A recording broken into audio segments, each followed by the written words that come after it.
Hi, I'm here today to bring you a market report for Baldwin County for June of 2022. We're in a very strong seller's market. Our average days on the market has been 23. Now that's compared to 90 to 100 for a neutral market or over 120 days for a buyer's market. It's a really strong seller's market. Our home values have increased in double digits over the last couple of years, mainly because there have been such a small number of homes for sale. So when they went on the market, they sold almost immediately, very quick sales, and frequently with multiple offers. But over the last 3 to 4 weeks, there's been a change. There's been a new development in our market, something we haven't seen in a while: price reductions. Yeah, for the longest time, if you just added a couple thousand, 10,000 to the last comparable sale amount, stuck a sign in the yard, it sold quickly, very quickly. But recently, no. Recently, we've been seeing price reductions. Now, when is a price reduced? Well, when there are no offers. So people are putting their houses, their condos on the market. They've priced them what they think is where the market's going, but they're not getting any offers.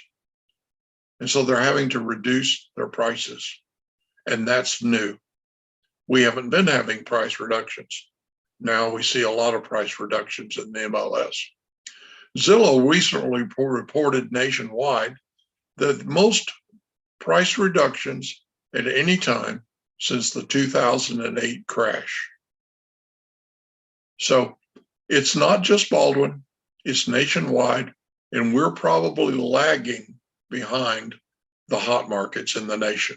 So what do we know about today's market? Well, we know that lenders have been doing a really good job of keeping and enforcing standards. Unlike the 2008 crash, which was largely the result of terrible lending practices. You want a house? We'll give you a house. Do you have income? That doesn't matter. Here, have a house. That kind of lending practice. It was terrible. And it was bound to fail, and it did fail miserably. Well, that's not been the case. Recently, you've had to have good credit score. You've had to have longevity in your employment, and you have to have a decent income to debt ratio. The other thing that's been happening in our market is millennials are becoming homeowners.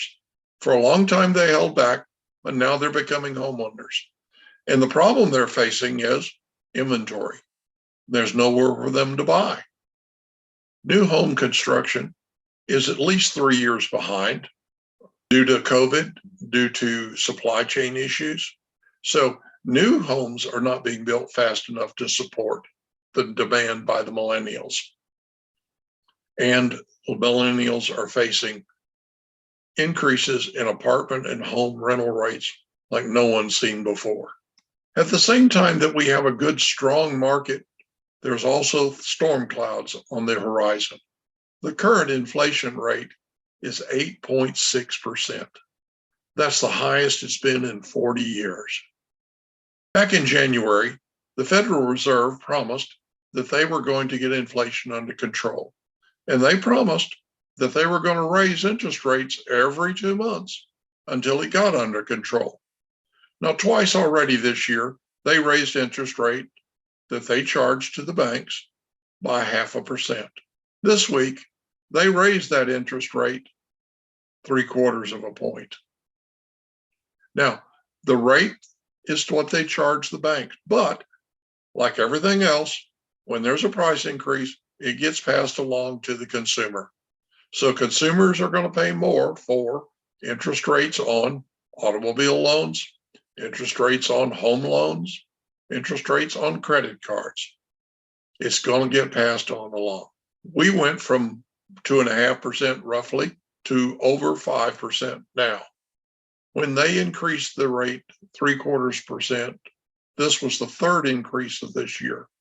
Every time before that there's been a rate increase by the Fed, it translated into a rate increase for the consumer. And there's no reason to believe that it's not going to continue that same pattern. So we expect interest rates to go much higher than 5% as a result of this increase.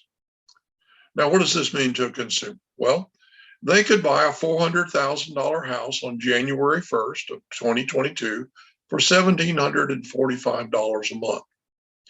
Since then, with the two increases, it's now $589 more a month for a total payment of $2,234. It just means that every time this goes up, the amount of house that people can afford with the money that they have that they can spend goes down. And on top of that, there's a genuine worry that these rate increases might trigger a recession. So what does that mean for us here in Baldwin County? Well, I think it means that our red hot real estate market is going to cool down a little because buyers' affordability is declining as a result of the interest rates. They can't afford the house that they really want to have now. They've got to look for a less expensive house. And because of that, I think the lower cost segments of the market are going to remain strong. There's not only the people that are first-time buyers or moving in from apartments, but we've also got people that can no longer afford a $400,000 house on their monthly payment. Now they got to get a $300,000 house. And so it's going to be pushing down more demand on that lower segment. Now, I think luxury and second homes, that's a different story because I think they're going to get affected by the slowdown the most. And if a recession occurs, I think their prices are going to come down a little bit. They're not going to continue to increase. I think they're going to give back a little bit of the increase they've had. I think that interest rates for 30-year mortgages are going to continue to increase rather dramatically over the remainder of this year. Every time the Fed continues to increase its interest rate to charges the banks. And they promised us they're going to do it until they get inflation under control. But remember, we've been here before. And even when housing was paying an 8% mortgage rate, lots of people bought and sold. People are buying and selling houses every day. And they will continue to do so even at the higher interest rates. Now, to counter that, a lot of the lenders are coming out with adjustable rate mortgages with a 1 to 3 year term on them before the rate adjusted. And of course, with recessions lasting only 12 to 19 months, a number of people are going to look at this and say, well, okay, I'll get this. It'll go through the recession. Interest rates will come back down. I'll be okay. I'll take an adjustable rate mortgage. And a lot of people are going to do that. What's the bottom line? Well, I don't see a crash in real estate in our Baldwin market. In fact, I think it's much more likely that we will continue to have a seller's market. There will be a gradual increase in values on most of the segments, but we're going to have fewer homes sold. Thank you. If you have any questions, please reach out to me, Tom Ball, World Impact Real Estate.